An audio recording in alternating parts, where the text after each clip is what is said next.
Hai hai hai, temanin aku untuk menelusuri jejak Belanda di Tanjung Pinang yuk. Tempat pertama yang aku kunjungi yaitu Kerkhof atau perkuburan orang Belanda.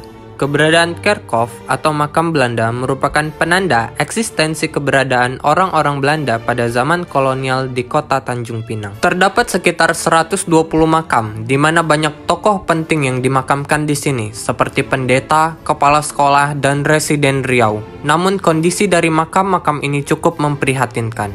Banyak batu nisan yang sudah lenyap dicuri karena batu nisan Belanda pada umumnya terbuat dari batu marmer yang harganya cukup mahal. Di sini disemayamkan Jan Brouwers yang merupakan kepala sekolah Eropa di Tanjung Pinang, dan beliau merupakan guru dari Haji Agus Salim. Sangat disayangkan bahwa makam residen Riau Van de Waal tidak meninggalkan jejak di sini. Tidak ada batu nisan yang mencantumkan nama beliau. Beliau merupakan sahabat Raja Ali Haji dan tidak dapat dipungkiri, beliau memiliki jasa yang cukup besar bagi perkembangan bahasa Melayu di Hindia Belanda. Bagi orang Belanda, status sosial mereka dilihat dari dua hal, yaitu pernikahan dan kematian. Makam yang berukuran besar serta tinggi merupakan pertanda bahwa mereka memiliki status sosial yang tinggi pada masa itu. Tempat selanjutnya yaitu Museum Sultan Sulaiman Badrul Alam Shah. Pada masa kolonial, bangunan ini adalah sekolah yang bernama Hollands Inland School yang didirikan pada tahun 1918. Pada zaman Jepang diganti dengan nama Futsuko Gakko. Pada zaman kemerdekaan, gedung ini tetap difungsikan sebagai sekolah rakyat. Pada ruangan pertama, Tanjung Pinang Kota Bermula, terdapat koleksi replika cogan yang merupakan regalia Kesultanan Riau Lingga.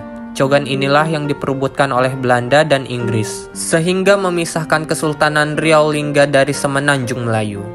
Terdapat juga meriam VOC dan perlengkapan senjata pada zaman dahulu.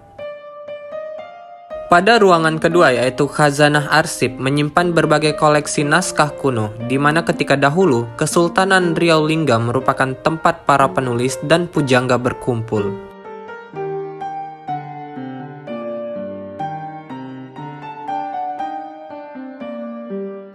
Pada ruangan ketiga menyimpan koleksi emas dan juga perak. Terdapat pula foto-foto jadul pada zaman kolonial dan zaman kerajaan. Pada ruangan keempat menyimpan koleksi kesenian dan juga koleksi keramik. Ruangan terakhir bernama Ruangan Alam Perkawinan Melayu.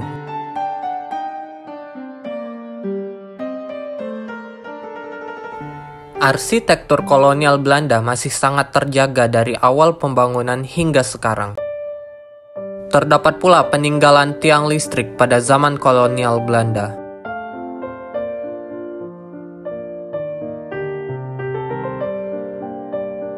Pada tempat selanjutnya yaitu Gereja Bethel atau Gereja Ayam, dibangun pada tanggal 14 Februari 1835 dan selesai sekitar setahun kemudian. Hal ini merujuk dari catatan pendeta Eberhard Hermann Roger yang bertugas sebagai misionaris di Riau pada tahun 1833 hingga 1842. Menariknya, menurut sejarawan Provinsi Kepri Aswandi Syahri, pembangunan gereja dibantu dalam bentuk material oleh Yang di-Pertuan Muda Riau ke-7, Raja Abdurrahman.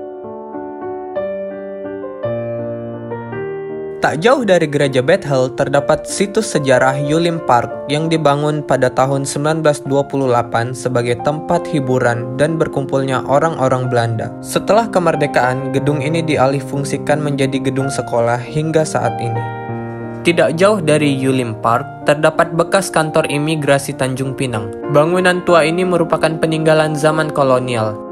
Tujuan terakhir adalah gedung daerah yang merupakan peninggalan residen Belanda yang dibangun pada awal tahun 1880. Arsitektur bangunan ini memadukan gaya Romawi dan Yunani. Gedung ini menjadi tempat kediaman resmi dari residen Riau.